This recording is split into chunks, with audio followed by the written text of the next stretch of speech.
Ne soyons pas les copains de nos enfants. Cela crée un trouble relationnel.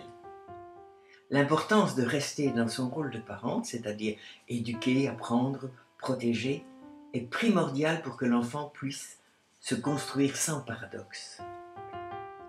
C'est en aidant une jeune femme cette semaine que je me suis aperçue des dégâts que peut faire un manque d'informations sur la conduite à avoir avec nos enfants.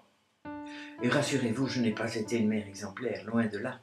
Mais à 70 ans passés et 20 années d'assistance psychothérapeutique, j'ai quelques évidences à offrir en toute simplicité. Cette jeune femme que nous appellerons Nanou avait depuis sa plus tendre enfance été la confidente de sa mère, qui sans scrupule lui racontait ses doutes, ses hésitations et ses nombreuses aventures amoureuses. Et on imagine cette petite Nanou de 5 ans ne sachant que faire avec toutes ces informations dont elle ne comprend pas le sens. Alors le paradoxe s'installe en elle. Qui est-elle? Une petite fille objet qui écoute bien en espérant recevoir l'amour maternel en retour? Ou alors elle est une personne mal adaptée, pas intelligente, qui ne comprend rien à ce qu'on attend d'elle? C'est un peu l'histoire du canard couvé par une poule, qui toute sa vie va essayer de devenir un coq et sera toujours complexé par son bec de canard tellement étrange. Mais un jour, Nanou est devenue grande et elle-même a eu des enfants. Quel chemin va-t-elle choisir pour les éduquer? De toute évidence, nous voulons offrir le meilleur à nos enfants. Mais nous aurions tendance à leur donner ce qui nous a manqué le plus. Grossière erreur, car ils ne sont pas nous. Ils ne vivent pas dans le même contexte, ni à la même époque, et ils n'ont pas les mêmes besoins parce qu'ils n'ont pas les mêmes parents. Alors soit nous reproduisons l'éducation que nous avons reçue parce qu'elle nous a convenu, ou parce qu'on n'a pas d'autre modèle. Et si nous voulons nous démarquer pour briser la chaîne, nous faisons exactement le contraire, croyant satisfaire ainsi les besoins de nos enfants. Mais cela n'est pas mieux adapté. Exemple, si j'ai un père autoritaire et que j'estime que cela m'a bien servi dans la vie, j'aurai tendance à élever mes enfants de la même façon. Ou bien alors son autorité m'était insupportable et j'ai décidé de bannir toute autorité de mon système éducatif. Là, je suis dans des préoccupations personnelles et je n'ai toujours pas vérifié si c'est de cela que mes enfants ont besoin.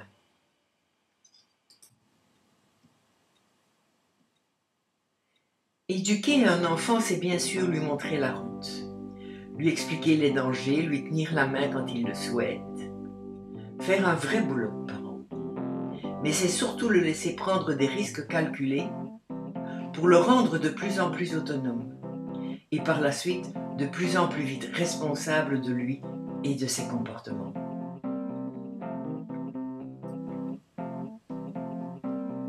Je me souviens d'une scène où un petit garçon de 3 ans avait décidé d'emmener son tricycle dans la serre que ses grands-parents me faisaient visiter.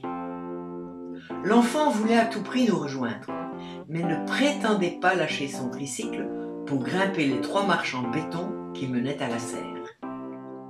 Comme il vacillait et menaçait de tomber, la grand-mère s'est précipitée vers l'enfant pour l'aider à franchir l'obstacle.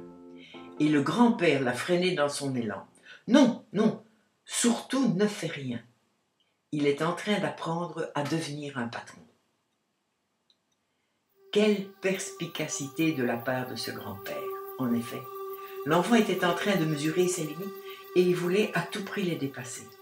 Son petit cerveau échafaudait une stratégie pour arriver à ses fins. Il mettait à l'épreuve son endurance, sa ténacité et sa volonté d'avoir sa place au milieu des adultes.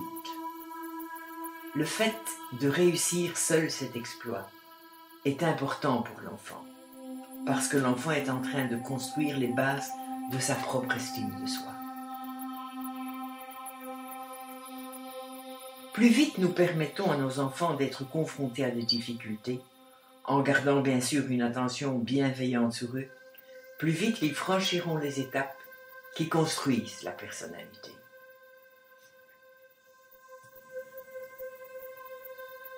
Un autre exemple très évocateur d'une éducation orientée réussite et affirmation de soi.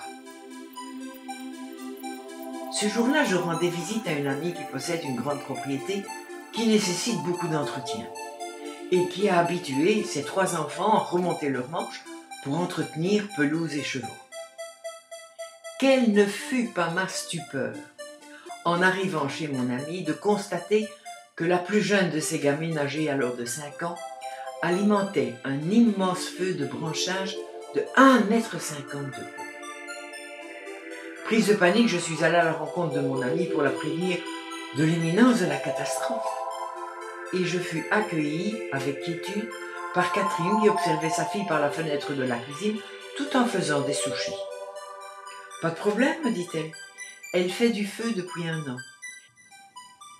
Elle a commencé par un tout petit et maintenant il connaît ses capacités et elle gère. » Waouh! Quelle leçon pour moi! La mère inquiète qui donne la main à ses enfants, même pour traverser la place du village.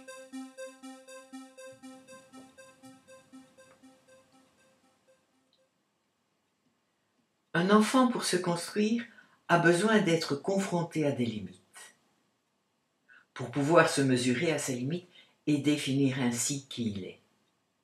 Quand il n'y a pas de limite, l'enfant a des comportements de plus en plus hors normes, à la recherche justement d'un mur auquel il pourra se mesurer.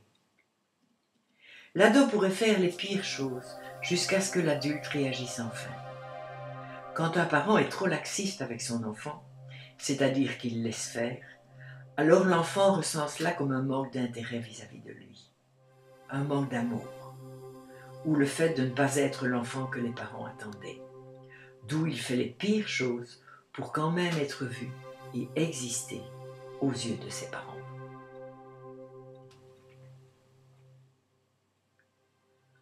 Comment fait-on pour installer des limites? Eh bien, c'est comme pour un poney. Quand il est petit, on le place dans une petite prairie à sa taille, avec une clôture très proche.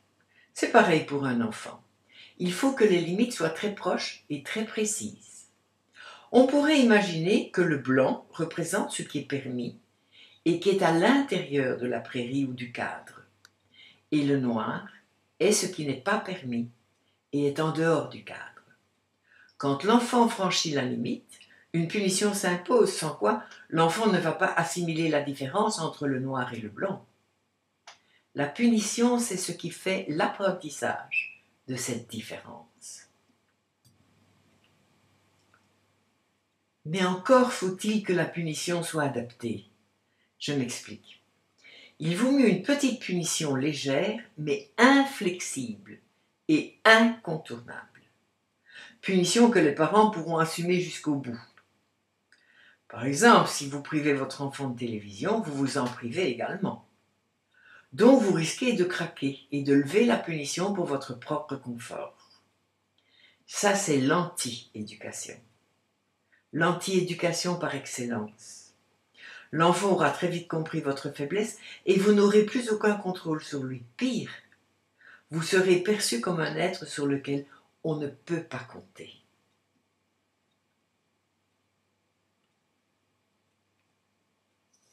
Au fur et à mesure que l'enfant grandit, les limites du cadre s'élargissent. Comme pour le poney, on l'installe dans une plus grande prairie. Certaines choses qui étaient noires et à l'extérieur du cadre peuvent maintenant entrer dans celui-ci et devenir blanches, donc permises.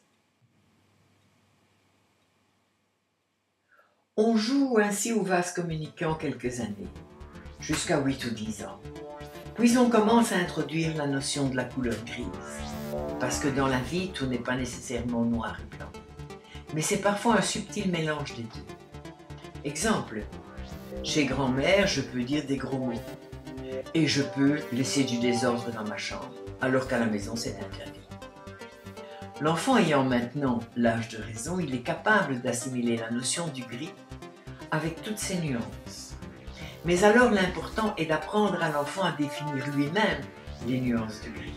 Et surtout, on lui apprend à être responsable de ses choix. Exemple, Si tu m'affirmes que tu te sens capable de passer une semaine dans le noir sous la tente avec tes petits copains les scouts, ok, je suis d'accord que tu y ailles. Mais il faudra que tu assumes ton choix jusqu'au bout de la semaine, car je n'irai pas te chercher avant cette date. Réfléchis bien. Es-tu prêt à affronter ta peur du noir, là, tout seul? Si oui, ok, parce que c'est toi le chef de toi.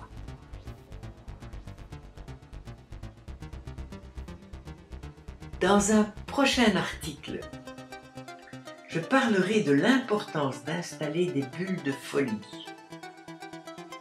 qui servent de soupape dans notre éducation cadrée.